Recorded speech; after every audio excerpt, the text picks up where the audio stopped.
Today at ShopTap.com, we're going to be going over diagnosing a cam adjuster on a V8 Touareg.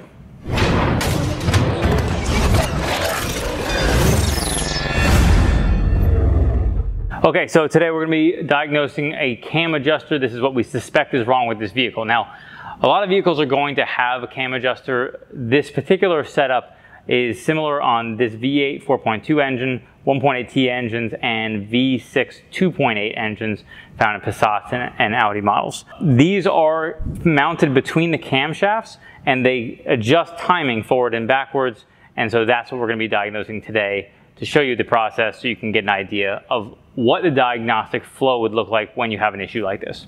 Okay, so we're in the vehicle with our OBDeleven. It is a scan tool device. If you're not familiar, we will link to it in the description where you can check that out. It's plugged into the vehicle. The key is on, and we're going to go into our engine control module. So we are going to go into engine, and then we are going to check our fault. So just to give you an idea of what you're going to be looking for when you have this type of issue, the way they fail is probably going to vary. It's not going to be necessarily consistent, but you can take a look at the way ours has failed. So what we see here is random misfire, and then cylinder 1 misfire, cylinder 4 misfire. We have camshaft, crankshaft incorrect allocation, and then camshaft position sensor range performance. So this can be an indication of a couple things. We have misfires, so we know we have dead cylinders on 1 and 4. We can verify that. We will verify that in a second, showing you with misfire detection.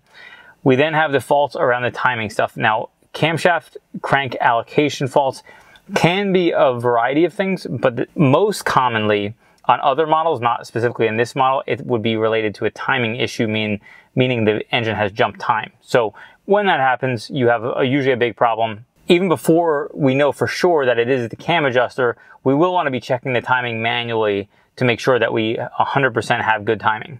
So let's go into our live data. We're going to start our engine up, and we're going to look at our live data for the misfires.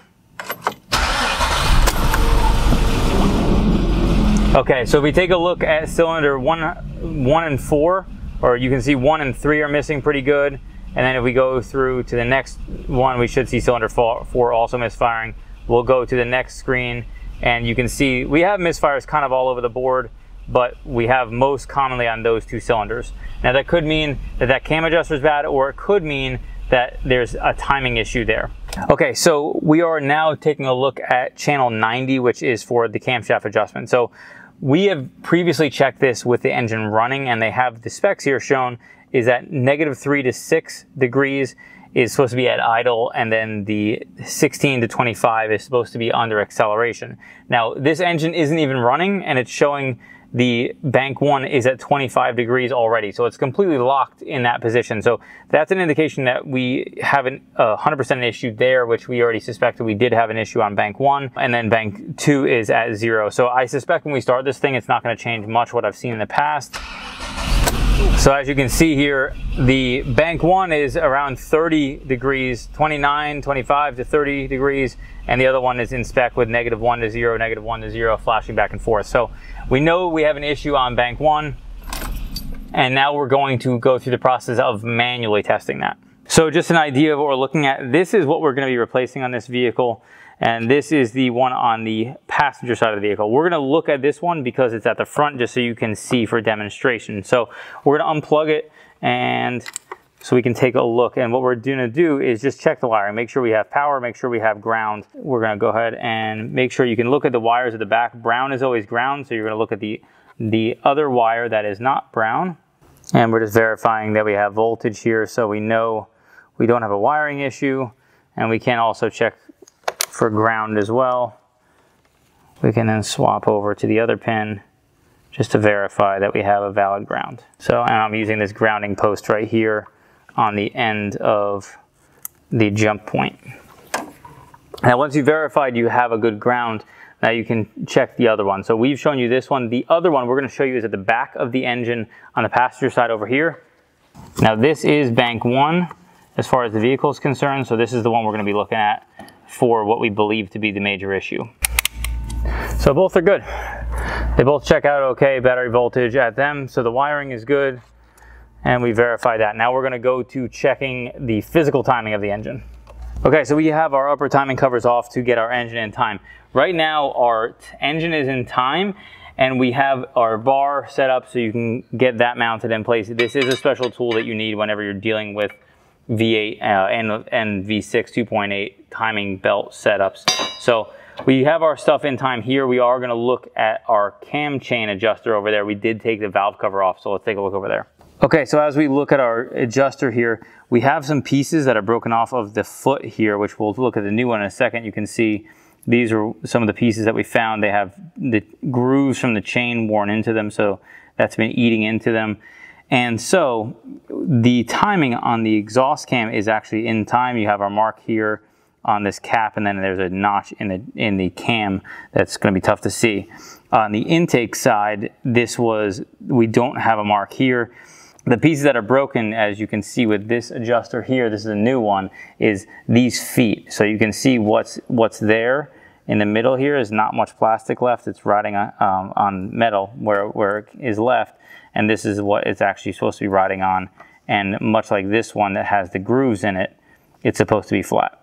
Major concern is if the valves are bent on the engine. The only way for us to know that would be to install the known good adjuster, get the cams in time, get the chain all set up. We have a new chain, get the engine back in time and timed up, and then turn it over. We can do a cylinder leak down test. We can install it the rest of the way and completely try to run the engine. These are options that you would have if you were going down that road. Most people are not going to do a leak down test. They're going to wait, put the car back together, see if it runs properly, and then go forward with that. So we're going to do that, and then we'll get back with you after we finish that testing. So when we take a look at the camshafts outside of the vehicle, we have the cam adjuster located here, and there are feet at the bottom and top of this cam adjuster. Now we have our old adjuster here, and there are pieces. You can see the pieces at the foot. That's the new one. This is the old one. So this one was the one that we tested, and we showed that adjustment being out of range. Now you can see the reason why it would be out of range is because if these feet are out of here, this chain would be loose in here. You can see how tight that is just sitting there, not even mounted in the vehicle. It keeps that chain pretty tight right here. Whereas, and this is a compressed adjuster. Once you loosen that up, this will tighten up even more. Now without the feet in this, you're going to notice that's going to create some issues. Now the other issue, which you can have, is when these break off, you can see what happens at the bottom here. Now you look at the bottom of this adjuster here, you can see where the chains have started to eat into the metal of this assembly. Now we want to replace our chains in this circumstance because they're going to have some signs of wear, although these chains don't show much wear. You can see where they've been eating into that, and eventually if you continue to run the engine like this chain will snap and it will allow the engine to jump time, which we still need to test ours to see if that's the case. Okay, so we just saw you what was damaged on the car. We already replaced our adjuster on this vehicle. The Touaregs have an 80,000 mile service interval for the timing belt, so made sense for us to do it while we were in here. They were actually, this particular vehicle had no service interval or service record of the timing belt being done. So, and it's been probably at least 120 or more thousand miles since it would have been replaced, since I wouldn't assume that somebody would spend the money to replace the timing belt and then sell the car immediately afterwards. If that was the case, it would still be over 100,000 for them to do that. But let's talk about some of the tools you need for doing a timing belt on a car like this. So there's two different vehicles that VW and Audi use this, or two different versions of this. The 4.2 V8 and then the V6s have a different size cam bar. And so essentially what you use is the camshafts actually are freewheeling once you unbolt them from the vehicle. So you use this cam bar to get it in place and make sure it's timed up. You then break these loose, and then you take a puller tool, a special puller tool like this one, to actually pop the cams off of the gears themselves and get them freewheeling. This is what you actually do to get this thing all set up. Now again, you have to have the engine all on time. There's also a pin tool for that as well that you are supposed to use on the crank. The biggest deal that we had happen along the way was when we were removing the water pump bolts, or when I was taking off the water pump, one of the bolts snapped off actually inside the block. So if you've ever had something like that happen, it's not fun. So it was a lot of drilling, a lot of tapping, and a lot of time to get that in place, because you have to make sure you drill the hole perfectly to where it's centered so that you don't drill out the wrong part of the engine. So spent a lot of time doing that, and we've already installed our new water pump and our new timing belt and the new tensioners and rollers and the whole deal, which we'll link to all that timing belt kit in the description where you can check that out. Next time you find us, we are going to be starting this engine. Now, one note I wanted to mention, and I don't recall if I mentioned it earlier, is in the timing chain adjuster, you have to get down inside to make sure you get out as many of the pieces that are broken from that adjuster when they start to eat alive like that. So a lot of the pieces that you saw that I put out on that table were stuff that I actually took a shop vac that we have that has a small adapter for like fine tooth detailing, and then I put a vacuum line on it and I stuck it down in there to suck out a lot of the extra pieces that we couldn't show you that on a camera, but I can show you at least a rough idea of the area we were working in. When the cams were out of the vehicle, we had this area over here is really where a lot of this stuff was, because it is, you know, gravity kind of sucked it that way. So a lot of the stuff I sucked out was in this back corner where there was a lot of those pieces. So you can actually flip with these cams out. All of these lifters can be flipped up, so you can kind of rotate them backwards with the cam to allow you to see down into there, which gives you a little more access to get to what we were looking for. One thing that's important to mention, we removed all of these cam caps to remove the cams out of the vehicle. When you're doing that, there's a sealant that you're supposed to be using for that. It's an anaerobic sealant. You want to make sure you use the right stuff. A lot of people will use RTV in these places, and you can end up destroying your cams and possibly your engine by sending metal through there. Anaerobic sealant is super thin stuff that allows you to bolt this stuff down, and because these are the bearing surface for the cams, you can't have a thick sealant between these. Now, if you're familiar with the newer stuff, TSI engines and even FSI used it for their cam cradle as well, which we've shown in the past. This we used some of the Permatex stuff. If you're familiar, there's also a green sealant that we used in the past on the engine we built with Max for his big turbo build. So now that our timing mark is here, you can see it right here on the outside and the inside. Now we can put our cam bar back in place and make sure the engine's in time. Get this guy, make sure that everything is lined up. Sometimes you just gotta give it a little wiggle to get it in place all the way. So this means our engine's in time. As long as you can put this cam bar back in place, these engines don't have timing marks. Again, like we talked about with the freewheeling, once you pop these gears off. So that's why you bolt them down and torque them down only after you've tensioned all the timing belt stuff and everything's basically set up and ready to go. Then you finalize by locking down these pulleys onto the cams and then keep it all lined up like so. Okay, so we have this thing back together. Before we start it up, for real, what we want to do is I have all 4 coils unplugged. We're just going to crank this thing to get the oil pumped up because all this stuff's been run dry. So we're going to crank this thing up with pumping the oil up, and then we're going to plug the coils in and start it up for real. All right, here we go.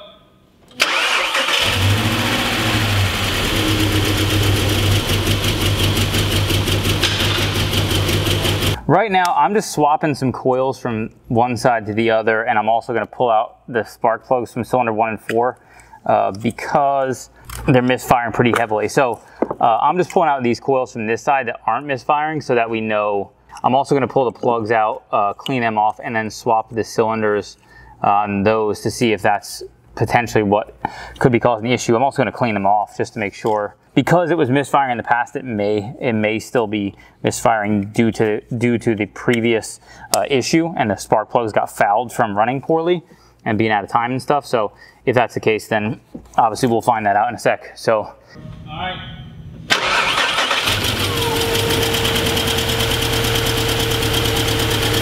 Okay, so our vehicle was misfiring after we started it. When I bought this, I knew that the worst case scenario was that this thing has bent valves because the adjuster doing what it did where it ate up all that stuff allowed it to adjust to a point, or maybe even jump time to allow it to bend valves. So I knew that was a possibility coming into buying this. That was worst case scenario. It looks like that may be the case. So what we're gonna do right now is a compression test to verify what's going on. So the misfires are a dead misfire on cylinder 1 and 4, 1 being the front cylinder, 4 being the rear cylinder. So right now we have a compression gauge in cylinder 4, and you can take a look and see, we're going to crank this and you can see what is going to happen here.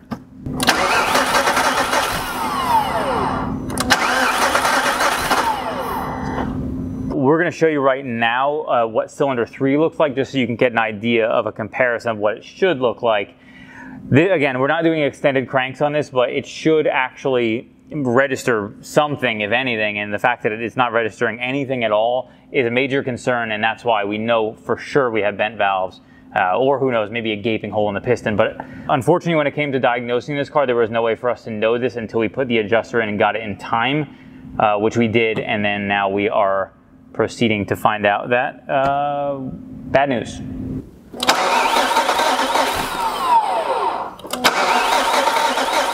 All right, so you can see there, we have compression there. We can decide whether that's the appropriate amount for spec, but more importantly, it's actually moving. So we saw cylinder 4 wasn't moving at all. We know that's a serious issue. And we need a head. Okay, so we've completed our diagnosis of our issue.